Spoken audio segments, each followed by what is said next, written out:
Welcome back. We are in the studio again with producer Tony Simone and a special guest. We have the president of Stribling, Elizabeth Ann Stribling-Kivlan, is joining us. Welcome. Thank you for having me. I'm really excited to be here. So we were chatting in the green room before when Tony had brought us plates of caviar and shrimp cocktail and homemade brownies. That you're like a native New Yorker. Yeah, I am a native New Yorker. I'm very, very proud of being a native New Yorker. We all are, right? I mean, it's rare to be in a room with this many native New Yorkers. Yeah. For a city of 8.5 million people, we're actually quite an oddity and a rarity. I mean, when I tell people often I was born here, they just can't believe it. Where were you born in New York? I was born at New York Hospital on 68th and New York Avenue. Wow. Yes. Well, I'm from the forgotten borough of Richmond or Staten Island.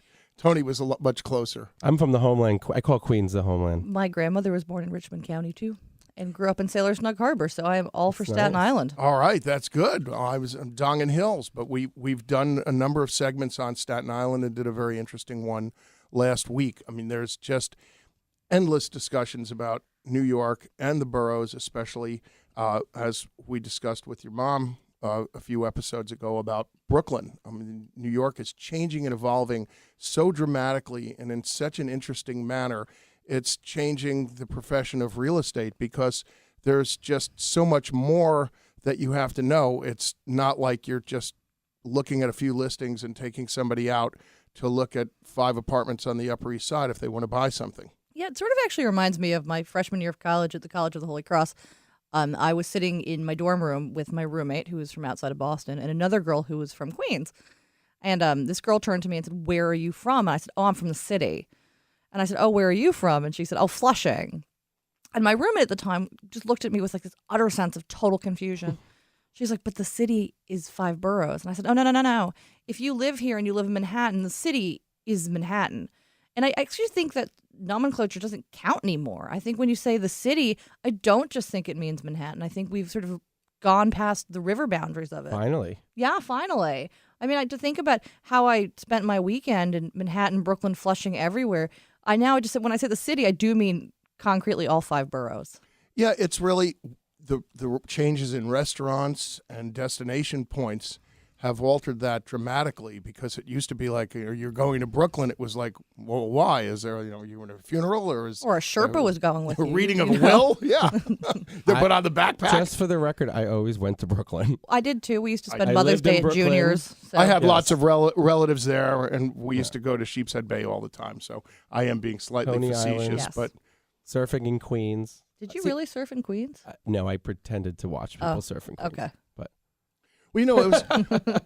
I was on the D train. I think it was the D. It was a train that was eventually going to get somebody way out to the Rockaways, and this summer, and I saw some kids on there with surfboards, and I, really idiotically didn't take a picture of it because it just was such a great image. well, that's what I tell clients. We have such a great diversity of places to live and neighborhoods that some folks haven't even discovered. And I know one time Elizabeth Ann brought this up, places that are on the horizon: Jackson Heights. Oh, love it. South Bronx. Love it. I love Grand Concourse in the Bronx. Everyone says, where would you invest next? And I often say the Bronx. It's really funny, actually. This is not my norm, but I got married in November, and one of the best gifts I got, Congratulations. thank you very much. I'm very lucky to have found the most wonderful person, but one of the gifts I was given was a flight around New York City at a very low level. Instead of doing a helicopter, they said, we want to take you and Rebecca, my wife, on this tour. So we did that this weekend. So we get on this little tiny plane, which is obviously, you're white knuckling yourself when you get on a little plane, but it was very safe. And off we went around the island.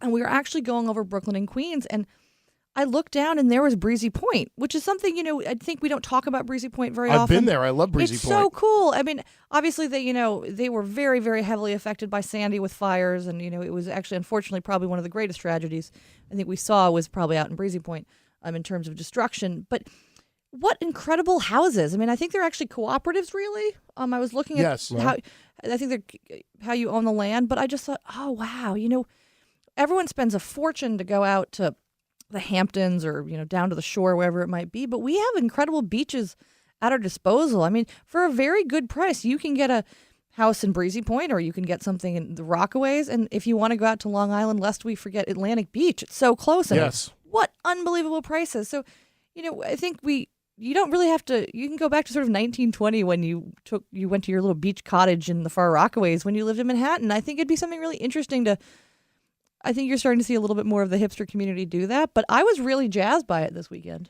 Well, Breezy Point is like this little enclave, like a microcosm that's fascinating. I had a friend who retired from a huge investment bank, Goldman Sachs, on Wall Street, and moved to Breezy Point, and he couldn't be happier. I think he bought a liquor store there. Yeah, I think of a friend of mine opened a bar out there after they retired. I mean, just maybe Breezy Point's in my future. Well, I know, we're obsessing about Breezy I know. You mentioned something else that I want to get back to because it's near and dear to me. You mentioned the South Bronx, and you also mentioned the Grand Concourse, and I've brought up on the show before, my grandfather owned the Pope Park Pharmacy at 204th Street on the Grand Concourse, and so that's just been like etched into my DNA and something that's always been important to me. And my grandfather always used to say, the Champs-Élysées of the Bronx. And the apartments there are really spectacular. I don't know if they're going to make a comeback. I know that we talked about building new developments there, but the older buildings are very grand and spacious and more like homes. Yeah, I mean, I think you are going to see it come back more. I think that take a neighborhood like Crown Heights, which I think for so many years was synonymous with riots. I mean, look at where Crown Heights is today, right? I mean, it's just the prices people are paying, the coolest restaurants. I went to this great place the other day called Butter and Scotch, which is a bar. It's a great name. It is a great name and great food and drink. It's a sort of boozy bakery. So you can have your lovely bespoke cocktail and, your bourbon butterscotch ice cream soda. I would suggest you all go running out there. So, you're seeing that. You're seeing really cool ramen places and pizza in Crown Heights. So I think Brooklyn is getting incredibly saturated. But, lest you forget that the South Bronx is 18 minutes away by express train. It's so much closer than Brooklyn. Exactly. Right? And I think it's a perception. It is a perception. I mean, I think that, you think back, there's this great book called Amazing Grace by Jonathan Kozol, which is about the evolution of education. It was written in the 1990s, just really about how you went from one of the richest congressional districts in America on the Upper East Side to one of the poorest in the South Bronx. And I think that very much people think of that as the image now. And unfortunately, that's not the image. Of course, there's still a lot of educational measures that are needed throughout the city in infrastructure. But I think the South Bronx isn't the war zone that people might think it once was during like the height of the early 1980s, when we had a drug epidemic. So I think that it'd be worth just taking the train and spending the day up there and seeing what's up there. Well, I use the Willis Avenue Bridge because I'm too cheap to spend the money on it's no longer the Triber, on the RFK. But and sometimes I admit I run into that McDonald's that's right off the Willis ramp. But I always notice driving through there are antique stores there now, and it has its own real feel and vibe. And I'm wondering why it hasn't caught on. Maybe I should be moving there. I think maybe you should. I just think it's perception, right?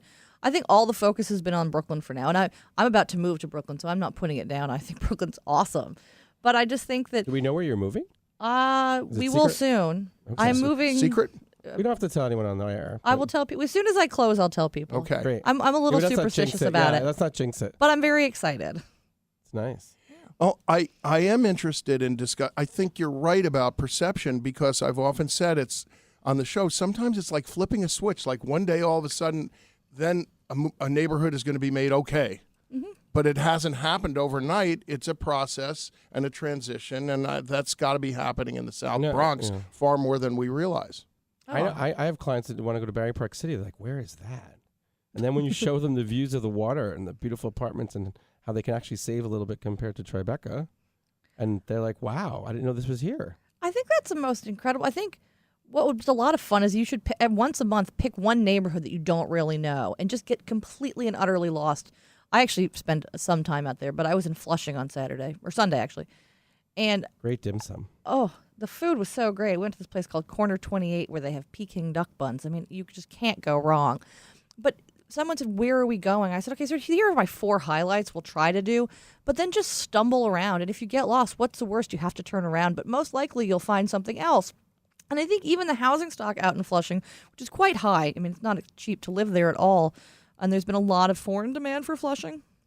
I just think I was surprised. I looked at my wife and said, oh, maybe we could live out here. Well, Flushing is really remarkable because it's a lot of huge high rises have gone up there, and there's a lot of wealth coming in from Asia, and many people moving in who want the new developments with some of the old world atmosphere. Yeah, you can take Long Island Railroad straight into Penn Station every day, so that's so easy. And you also have the ability, if you like to travel, you're so close to LaGuardia and JFK.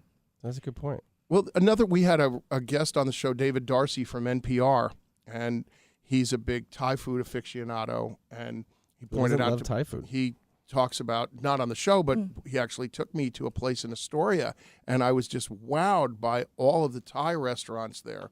Also far better than anything in Manhattan, and the prices were wonderful. And one bourbon was very inexpensive comparatively to New York City. And I was stunned. Don't ruin it. Everyone's going to start going there. I thought they made a mistake with the prices, actually. What else do you like about Brooklyn, and how do you see that evolving, and when is that going to reach its peak, and then will we switch over to a place like the South Bronx? That's what seems to happen. I think right now, I think it's like saying, oh, I love Italian food. Well, I mean, do you? You actually probably like Roman food, or you like Nepalese food. I mean, there's so many more things. So I think we often talk about Brooklyn maybe in a little too generically. Myself, I've been doing it for the last 10 minutes. So, but I think that, Brooklyn, you're going further and further and further out, which is amazing to see. Just the prices and what people are commanding and how far people will go for restaurants. But I think there is a saturation point, right? There's only so many people who can afford to pay, $800 a foot or $500 a foot, or, some people paying over $2,000 a foot for Brooklyn. I think I've started to see the real shift starting to Queens. So a lot of people, I think for years and years and years, there's this thing called Things New Yorkers Say. It's by one of the girls who does Broad City. And someone mentions Queens. It's a great show, and very, very true to New York. But in one sense, she goes, ooh, Queens, I don't do Queens. And I think for so many years, people didn't do Queens. But now on a price level, people are doing Queens. So I think looking at the prices in Queens, they're getting very high. So what does that leave us with? That leaves us with parts of the Bronx and Staten Island. So I think you're going to start seeing, you're seeing a lot of major developers put money into the Bronx. They see the potential there, and I think the Bronx will come before Staten Island. Staten Island's going to take a little bit longer, and I'm a big fan of Staten Island, so I'm not putting it down, but I think the Bronx's time is really going to shine in the next, I would say, probably 1.5 to 5 years. So if you're a buyer, they should look now. Oh, I'd buy in the Bronx in a second. We had a guest on last week, Tony. What was the name of the company, the app with the buses? Buster. So you get a group of people and brokers together and use Buster and get one of those nice Mercedes buses and all take a little trip through the South Bronx on a sightseeing and fact-finding mission. Yeah, or take the train. Yeah, you can take the train. I have a friend who Have to walk? who grew up in Gramercy Park and was an avid sailor, and after many years in Manhattan, he picked up and moved to City Island. I just sold a house there. It's so cool. Oh, my and God. They're great. Apparently, everything I talk about real estate related comes back to food. That's fine. Yes, I want to go to 3 of the restaurants there. I looked them up on Zagat's. It's good to know when you have clients, you want to know where to take them to eat. And City Island's so cool. I mean, when you go up there, you're like, oh my gosh, I'm in New York. It's 11 miles from Midtown Manhattan, and it's like you're going to a village from God knows where, New Jersey, New England, wherever it may be. You could be on the Outer Banks of North Carolina. Yes. I mean, it's really amazing. And you have your sailboat, and you can, peel and eat shrimp or crab, whatever it is, and still come down and work at a bank or a doctor or whatever it might be. It's sort of going back to what we talked about earlier with Breezy Point and the Rockaways, the convenience of New York City and how you forget things are a lot closer than they are. I think you have a great way of encapsulating everything about New York. So I'm expecting that in the next year you're beyond discussing your book, which Tony and I would be happy to help you ghostwrite. Okay. As told to. I've been thinking about it, actually, because I just, I said to someone recently, I must be so incredible to come to New York for the first time and just look around and be, oh my gosh, look at this, and be so awed by it. And it's one of the things in my life that makes me sad that I'll never experience coming to New York for the first time, because it just must be one of those moments. To me, it must be like falling in love for the first time. I think that's a good description. And on that note, we can't top that. We have to wrap this up, but we want you to come back again soon, weekly, love if that. you'd like. Yes. Sure. Thanks so much for coming to the studio. Yes, Thank you for having me. Bye.